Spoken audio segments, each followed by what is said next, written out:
The first time I came to CEBIT was in the 80s, and at that time I had the first virtual reality company, and a bunch of us would come, and we came for a few years in a row. We'd always stay in a home of a very kind family that rented us rooms because the hotels were sold out, and we would show the first virtual reality machines here, and it was insane.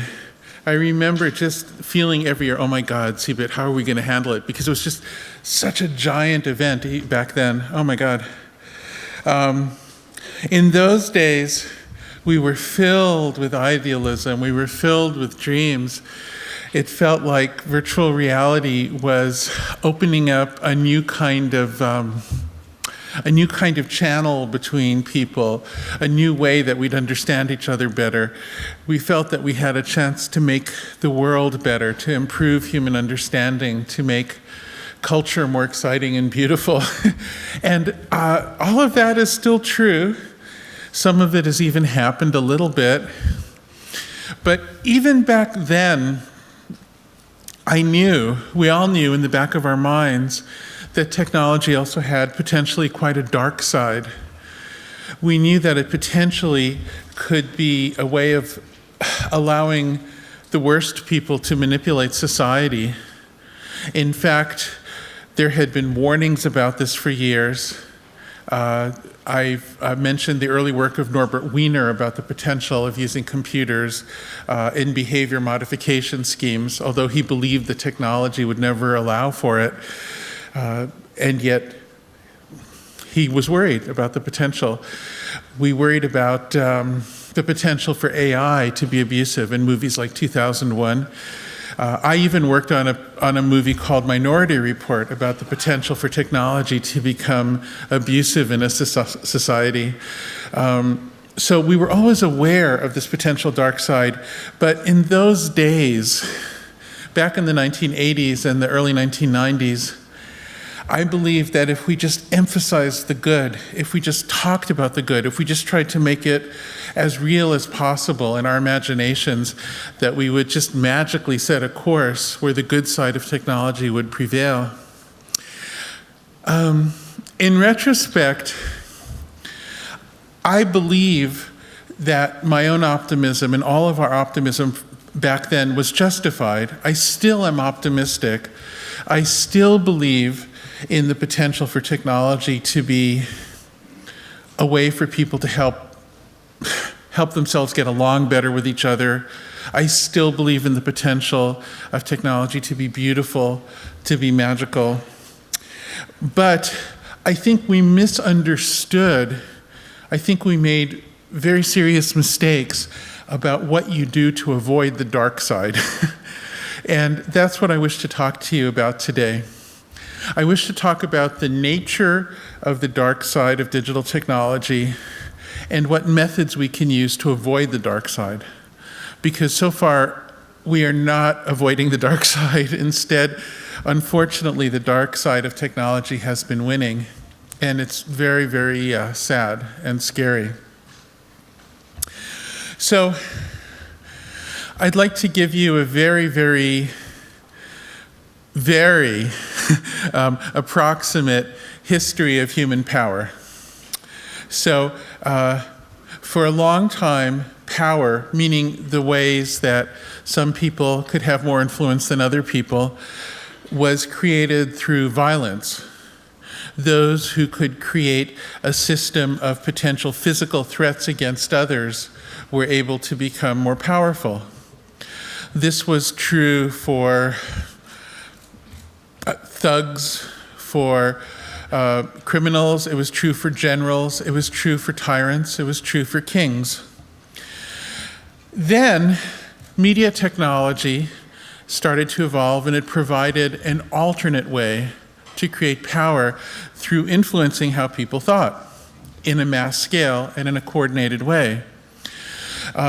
Without saying anything, I don't mean for this to be any criticism of religion as a spiritual thing, but if you consider religion as an exercise in creating power, the early publication of books like the Bible created a coordinated communications project that influenced power in a new way that wasn't directly violent. We could call that progress, actually. The very terrible events in the early 20th century with the rise of fascism here and elsewhere was also driven by new advances in technology, at least in part. There's no question that the Nazi regime relied on cinema, on radio, even pioneered television. And I would argue that every time we have a new advance in media technology, we inevitably will run through a period of time in which some of the worst elements of our species, some of the worst people, will figure out a way to use that technology to exert influence and to create power for themselves. And I believe that right now we are going through another iteration of that, and we don't yet know how bad it will get. It's possible that it won't be as bad this time, but it's also possible that it'll be quite bad. We're still in the very early stages of it. What's different this time is the continuous surveillance of people on a mass basis and the use of algorithms to modify the media that those individuals receive in order to implement behavior modification techniques.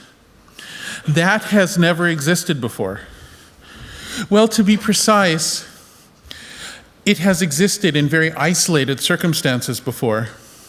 For instance, in the past, if you became a member of an abusive cult, the cult would watch you constantly and constantly adjust how you were handled in order to break you, in order to make you become more of a member, more engaged. In the past, if you were on the wrong side of a table being interrogated in a police station, the police might try to observe you and figure out a way to break you. In the past, if you were in an abusive personal relationship, your partner might observe you constantly and figure out ways to adjust in order to break you. But never before has there been constant surveillance of everyone coupled with constant adjustment with the way those people are given information and experiences in order that they may be broken. There has been constant surveillance before. It happened with the Stasi, as you know better than me. It happens currently in regimes like the North Korean regime. But this coupling of constant surveillance with constant adjustment of the experience of a person in order to change that person's behavior, that has never been possible on a mass basis before. And yet that is precisely what is going on now. I find it terrifying. I find it embarrassing and even humiliating that this extremely idealistic technology industry to which I've devoted my life has been the agent that has created it. It's a very awful outcome. We can talk about whether anybody should be blamed or not. To a degree, we all should be blamed because, as I was saying earlier, all of the warnings were there. We expressed all the cautions. We talked about it. On the other hand, there's a sense in which nobody really understood it. We only had a sort of a theoretical, intellectual understanding of this threat, and somehow the way it's unfolded in reality didn't match up with anything we'd been specifically warned against. So in a sense, it was still a surprise. A lot of what happened is our very best intentions turned out to create the worst outcomes. One of our intentions, and by ours I mean the idealistic side of the technology community, one of our best intentions was to create a very open world. We wanted software to be open source, we wanted music to be free, we wanted news to be free, we wanted this very transparent world, which of course seemed at the time and still seems like a positive value. But at the same time, we mythologized some figures in the technology world. We had what in America we'd call a cowboy mythology or a macho mythology about the great hackers or the great entrepreneurs like Steve Jobs. And the thing is, if you try to combine this idea of openness and everything being free with this mythology about super hackers and super entrepreneurs, the combination leaves you room for only one solution, which is the advertising model. So companies like Google and Facebook were founded with the idea that everything will be free, but there'll be advertising. And at first, it really was advertising. And I don't have any objection to advertising. I think, although advertising has sometimes been annoying, it's overall been a force for good, because I believe it's helped modernize the world, which has been overall a good thing. So I'm not anti-advertising. However, because of Moore's Law, because of advances in science, because of advances in the sophistication of people who use the systems on the internet, both good people and bad people, because of everything getting more and more accelerated, what started off as advertising inevitably turned into the massive continuous surveillance and behavior modification schemes that terrify me so much now. So what's going on is that when you use free online services, like Facebook, for instance, or the Google ecosystem, YouTube and so forth, or other services, Twitter, there are other examples, your data is being gathered into a remote, hidden server that belongs to a company.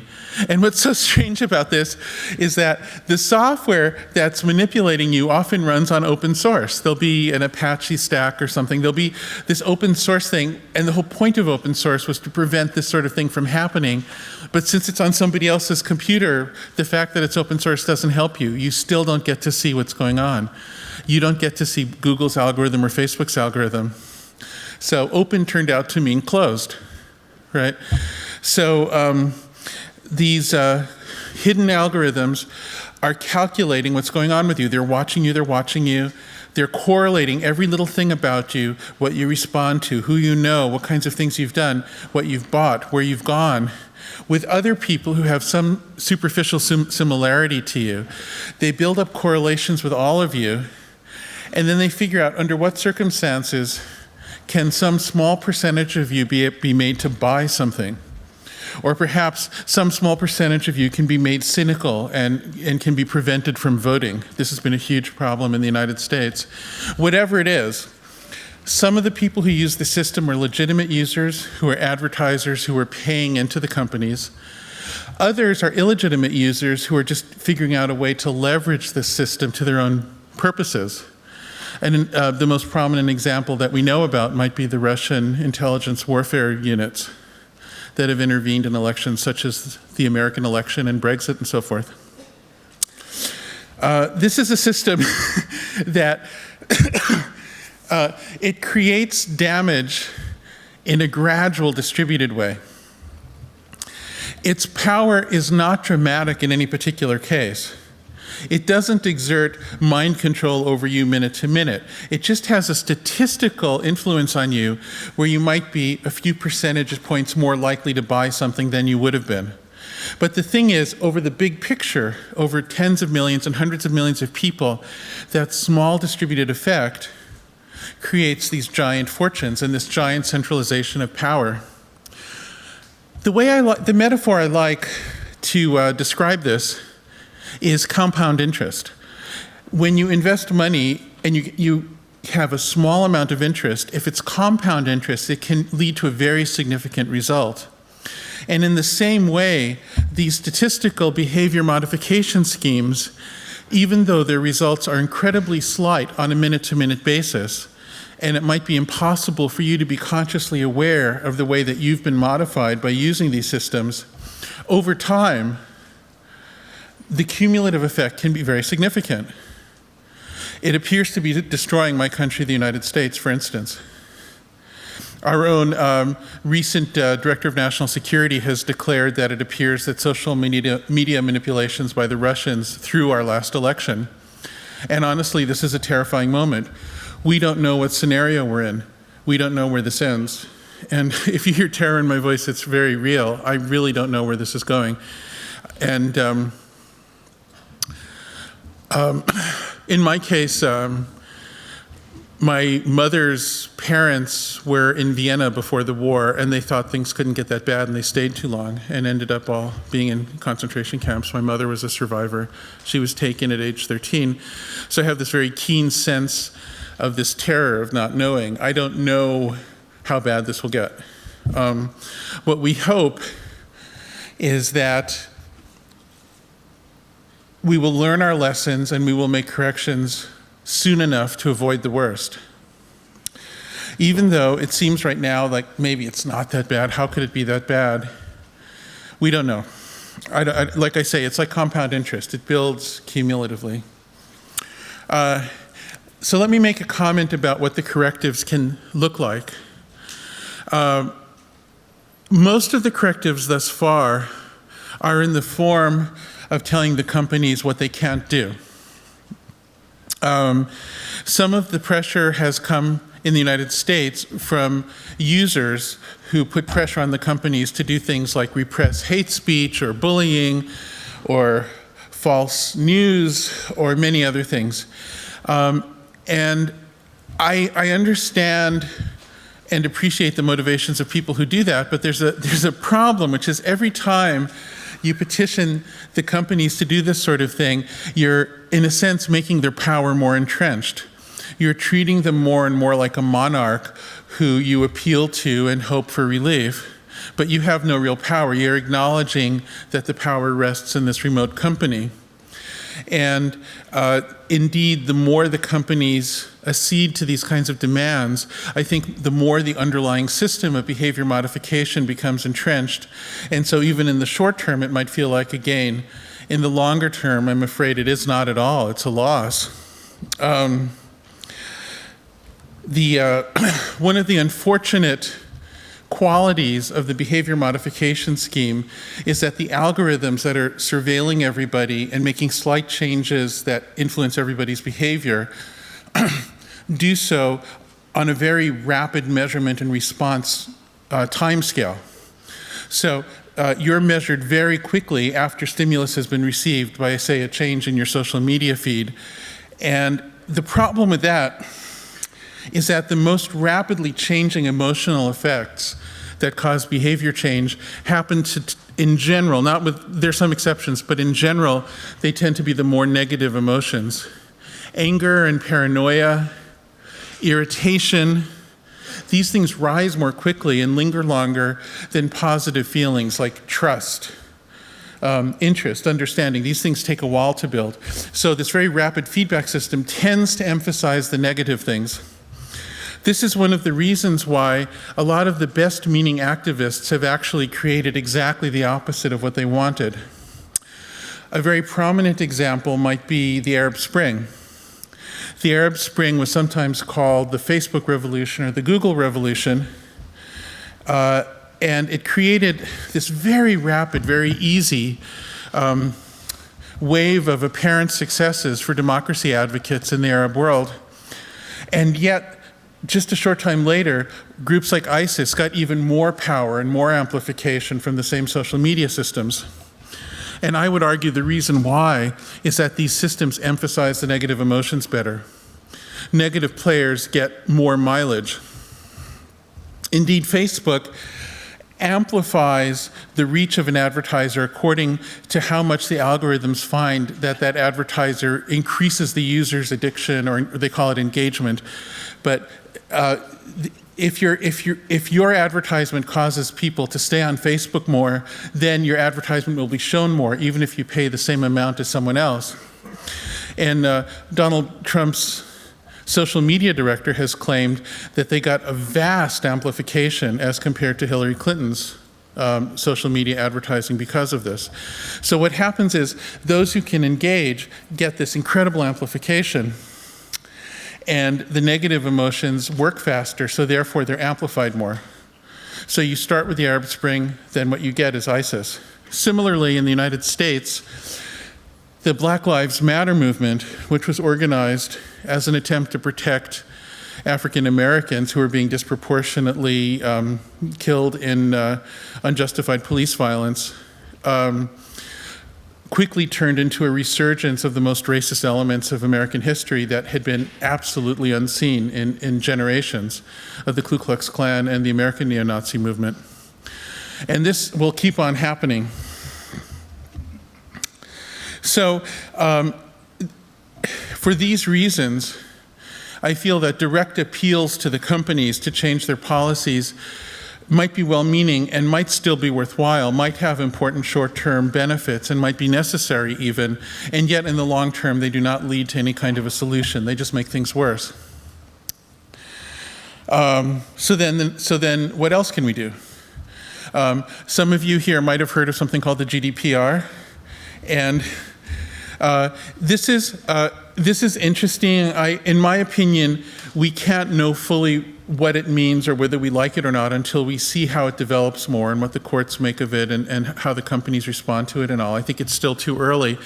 But what I do want to point out is that the GDPR is fundamentally a system of telling companies what not to do rather than what to do. It seems to me that the only path to a solution must include a prominent component that suggests an alternative that's better, something positive that can be done rather than just a bunch of injunctions about what not to do. And if we look at what can be done, we see a different spectrum of options. I think any positive option has to be one that provides the services of things like search and social media, but without the constant surveillance and behavior modification.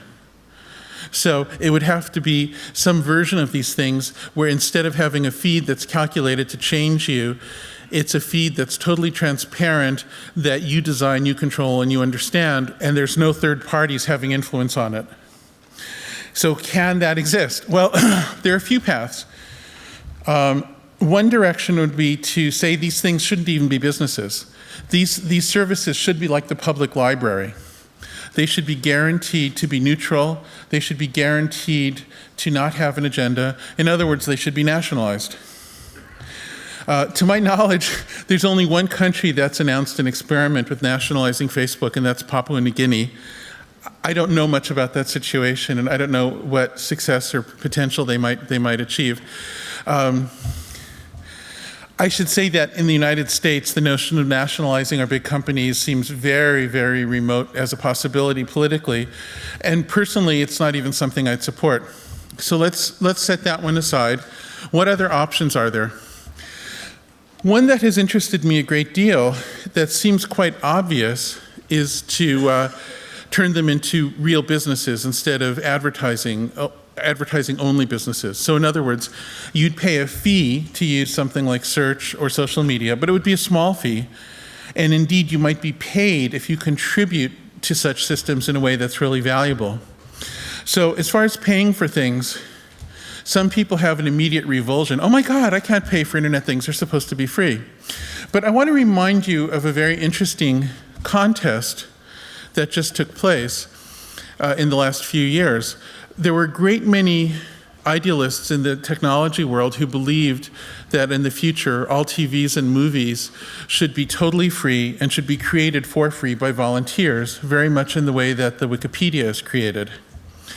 And then there were other companies that said, well, wait, with the internet for the first time, we can have a direct billing relationship with people for our TVs and movies. And these were companies like Netflix, as a famous one. And I think there's no question that this was a fair contest and that the people who wanted to charge won. People do pay for Netflix, and the result has been what is called peak TV. And this is repeated with many other companies. So I think we could imagine something like that for social media, where those who can afford actually pay for it, those who can't would receive a subsidy. And it would get better because then it would be in the service of the user instead of for third parties. We've created this bizarre system where if two people are to have contact of any kind over the internet, the only way it can be financed is by a third party whose motivation is to manipulate those two. It's bizarre.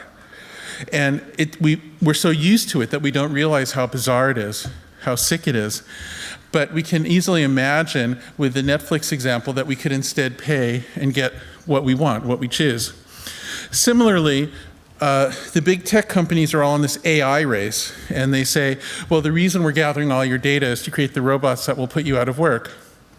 But an alternative to that is if we paid people for their data, we might be able to create a new path to dignity and for motivating people to create great data, even as AI and robots get really good, because they need a lot of data. So there's also a way in which this question of mass mind control plays into the question of whether AI will be the enemy or the friend of employment in the future. But that's a whole other topic. Anyway, if we want to speak positively instead of just negatively about what companies like Google and Facebook can do in order to not destroy our world, we can list some options. One is to cease to exist. Another is to become real businesses instead of fake businesses. There might be others as well. Those are the two I'm aware of. But this continuous stream of don't do this, don't do that, don't do that is unlikely to create a positive outcome. We need to have a vision of what they can do that's outside of the mind control regime. So I think I might have spoken for longer than I was supposed to. My apologies for that. I'll just leave you with one thought. A lot of people have a terror that if they don't have social media accounts, they won't exist. Nobody will know about me. I won't have a career. I won't have partners romantically. Everything will go away. I'll lose touch with my family. I just want to tell you, I don't have accounts on these things. There's some fake ones. There's like fake versions of me on Twitter and stuff, but none of that's real. I have nothing, and yet I still write books. I still have a public life. I think this whole terror that if you don't buy into the system, you'll cease to exist is completely an illusion. And if you do try getting out of it, you might discover it's not really so hard. And I encourage you to do it, because if everybody's in the system, then nobody has perspective, nobody's putting pressure, nobody can see alternatives. It's crucial for at least a part of the society to remain outside of the stupid system so that we can see our way to the future. All right, thanks so much for listening. Thank you. Thank you. And please have a seat over there.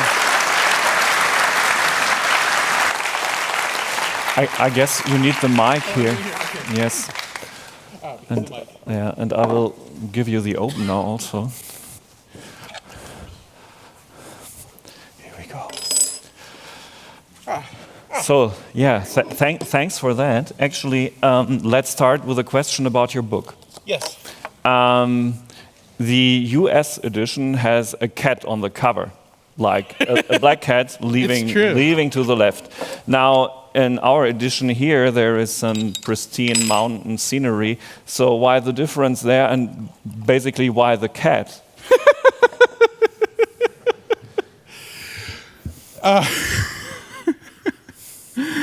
I like mountains and I like cats. Okay.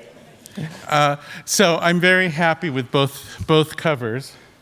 So the book, of course, starts with a metaphor about cats, because cats are kind of remarkable. Unlike other domesticated animals, they're not really quite domesticated. You can take a house cat and show the house cat the forest, and the house cat will survive. Cats have never become really fully domesticated. They've integrated themselves into modernity, but without losing their wild nature. And so to me, I think the reason why cats are so popular online is that they're a symbol of what people want to be online. We want to be able to be modern. We want to enjoy the comforts that cats enjoy, but we want to be like cats and not just become totally subservient, like, cows or something where we can't take care of ourselves. And so the cat is the symbol of the human future that we desire, in my view. Now, that particular cat on the American edition is a real cat. His name's Potato. He belongs to my daughter, and he was rescued from a parking lot in Oakland, California. So he's kind of a little Black Panther, and he's a very sweet cat. Yeah. So of course, this cat has a meaning. You've mentioned that, and this mountain scenery also, since it gives you a break, basically, breath of fresh air if you turn your social media accounts off. But if I understood your book correctly, you don't advise necessarily to leave social media forever, right? But just for like now, but basically not forever. That's right? Look,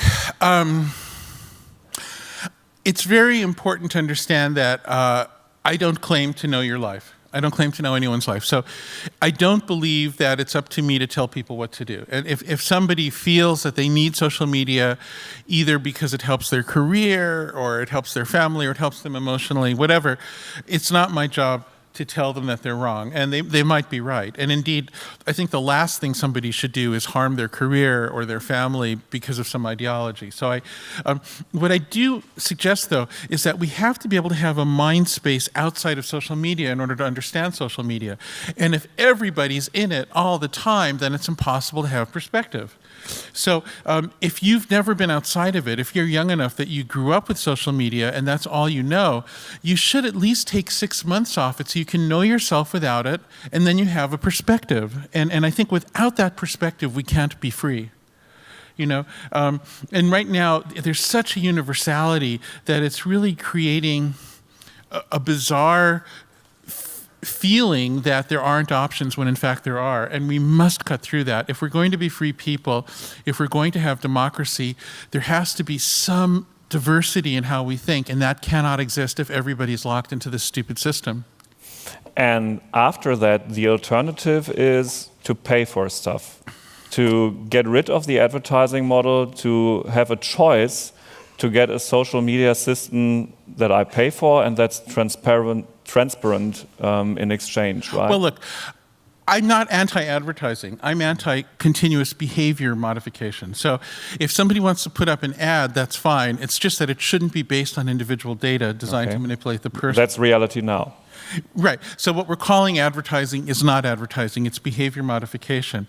If the ad cannot watch you, if the ad is only hopeful that it'll make sense to you, then I'm fine with it.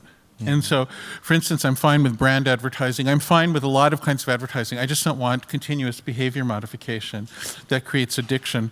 And then as far as this idea of paying for it, of making it into a business, part of the reason I like that is I love Silicon Valley, and I don't think I'm a little concerned that what'll happen is things will go very bad and then the world will force the companies out of existence or something, and I think that would be very sad.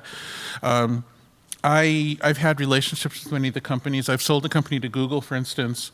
I've been working with Microsoft for many years. You still do, right? I do, yeah. Although I'm not speaking for I say things that are very much not. I have an agreement with Microsoft to even criticize them in public if I feel a need to. So I don't speak for them remotely. But the thing is, I actually like the tech industry. I like the tech companies. It's my environment. So it just seems so plain and so obvious that both the tech companies and all the smaller companies that are part of the ecosystem would do better if we turned into real businesses instead of fake businesses. By a fake business, I mean a business that doesn't actually sell something to customers, but instead to third parties who want to manipulate the user. So if we just turn into real companies, I just think we'll do better. Can I give you one example of that? Sure. If you look at the big 5 tech companies currently, there's only 2 of them that rely on continuous behavior modification almost exclusively for their profits. Facebook and Google. Facebook and Google. The other 3, Amazon, Apple, Microsoft, do not. Okay. Now, if you look at those same companies and you ask, which companies have been able to diversify their profit centers, you'll find the same division. Microsoft, Apple, Amazon, you might dislike them, you might have many complaints about them, and many of your complaints might be completely valid. Okay, I'm not saying that these are perfect companies. However, just from a shareholder perspective, they've all diversified their profit centers. But if you look at Google and Facebook, they can diversify their cost centers all they want. They can spend billions of dollars on balloons and virtual reality and solving death, according to Google, and all these crazy things. And yet their profit center remains one thing because they're addicted to this stupid model, very much like a petrostate is addicted to oil. It prevents them from evolving. It makes them uncreative. They have a desperate grasping attempt to be creative, but fundamentally they cannot be.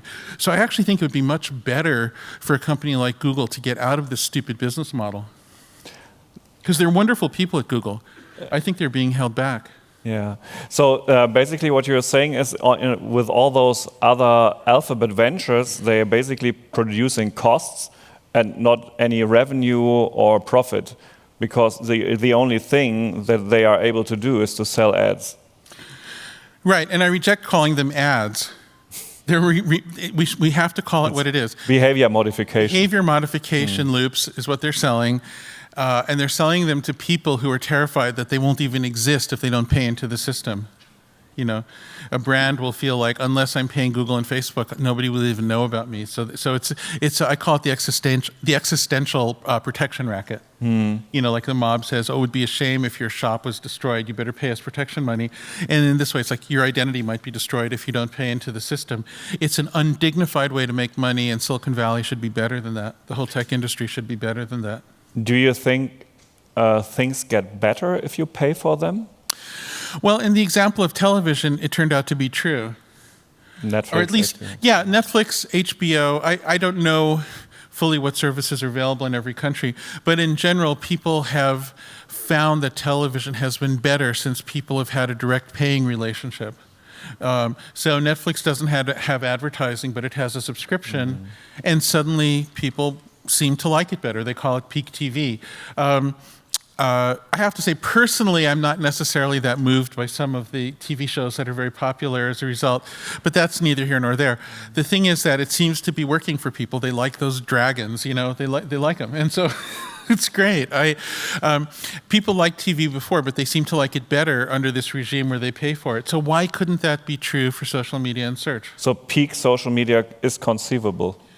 Yeah, and I think current social media and current search are not really that great. I'll give you an example of what I mean by that. One of the things that's been happening in my life is for the last few years, my wife has been battling cancer, and successfully. She seems to be through it, but it was a very difficult process. And during that time, we would go online and try to get good information, and it's almost impossible because there's this giant mountain of manipulative nonsense from all kinds of pseudoscience people, and the thing is, you know, in computer security, we have this concept of a denial of service attack, right? And so what's going on is you don't directly attack somebody's server, but you create so much traffic to it through your botnet that you essentially make it inaccessible, right? What's going on online is a constant universal denial of service attack on a cultural level. If you want to get good information about anything important, you have to fight your way through a mountain of manipulative crap. And peak social media would not be like that. Peak social media would be you're paying for what you want instead of other people trying to manipulate you as the primary business. So in that example, Dr. Google would be way better than it is right now. In that example, yes, it would be. Here's the thing I want to say, though. I'm very hesitant to criticize any particular service from a company for many reasons. One of them is that since I'm part of the industry, I really don't want to play favorite. So I'm really unwilling to criticize a specific Google service unless you can give me a parallel one from Microsoft I can also criticize. Okay. So yeah, well, it could be Dr. Bing, of course, Dr. also. Bing. I don't know if there is a Dr. Bing. No problem. The thing is, I really want to emphasize here, I'm actually pro-Google. I actually believe that the position I'm taking would be very positive and creative and commercially effective for Google.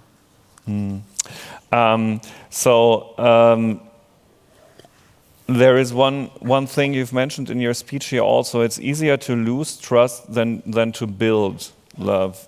People don't think enough about that, right? Let's be very clear about this. It's not so much that it's easier to lose trust than to build trust. It's that they have different profiles in time. If you've ever used a music synthesizer, you know the concept of an envelope where a sound like a drum or a guitar rises very quickly and then goes away slowly. And then there are other sounds like a violin section or an orchestra that rise slowly. And so the thing about, it's not that trust is any less powerful overall than loss of trust in human affairs. It's just that it has a different envelope, a different timing profile. And since it takes longer to build trust than to lose trust, and the algorithms are based on very rapid feedback, they tend to emphasize paranoia and crankiness and resentment more than trust and love and so forth. It's a timing thing. If you look outside of social media at experiments in psychology, positive emotions actually are as powerful as negative ones. The problem is that the way the internet works, it's very much like high frequency trading in a market. High frequency measurement and high frequency response tends to emphasize whatever effects occur in a short time span. And so this difference between emotions that rise quickly and rise slowly, which has not been quite so important before in human affairs, suddenly becomes extremely important. That's what Donald Trump's social media team knows and is playing very well, right? It's a very interesting question about Trump, because it's not clear to me to what degree all of this was understood in advance. I think some of the players who I find personally to be negative and to be destroying our world, including the Russian intelligence warfare units and the Trump campaign and others, I don't think they actually fully understood this. I think that they were just lucky that they happened to benefit from it. Trump in particular, as a person, is somebody I've met a few times over the years. I've never really known him, but it does seem to me that his very strong insecurity and impulsiveness is a more recent development in his character and is a direct result of his addiction to Twitter. And I think if his addiction was cured, he would have a better character. So there's a sense in which he's a victim. So he should switch it off also. Yeah, I mean, of course he should. Of course he should switch it off. Yeah, but I mean, I don't think that'll happen. It's very hard to go to an addict and say, "Oh, change yourself." Yeah. You know, I mean, that's what addiction is. Well, you've mentioned the Russians also. I didn't want to overhear this. Is Kaspersky safe? I have no direct knowledge about Kaspersky, but I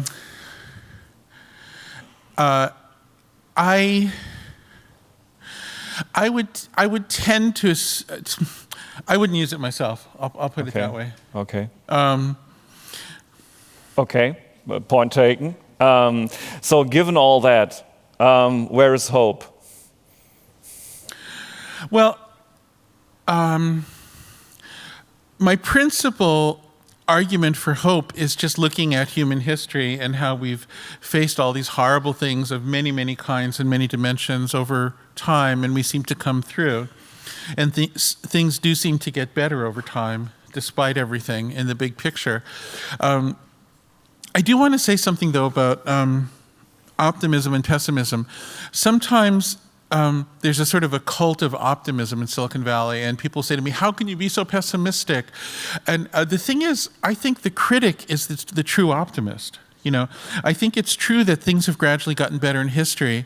Writers like Steven Pinker and others have documented how over time we've had better health and better wealth and more peace. And I think that's quite accurate.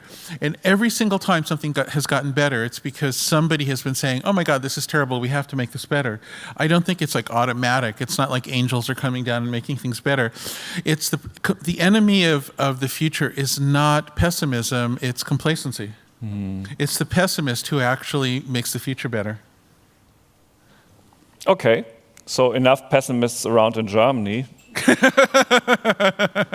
So we're in good shape here. I hope so. I think you're, I mean, it's a very strange thing right now, but, you know, I just have to say it's desperately important that any countries in the world that can cling to a little bit of sanity have to not let go of that sanity. And I'm not sure my own country is going to be one of them, so it's very important for you to be one of them. We'll try. Thank you, Jaron. Thank you.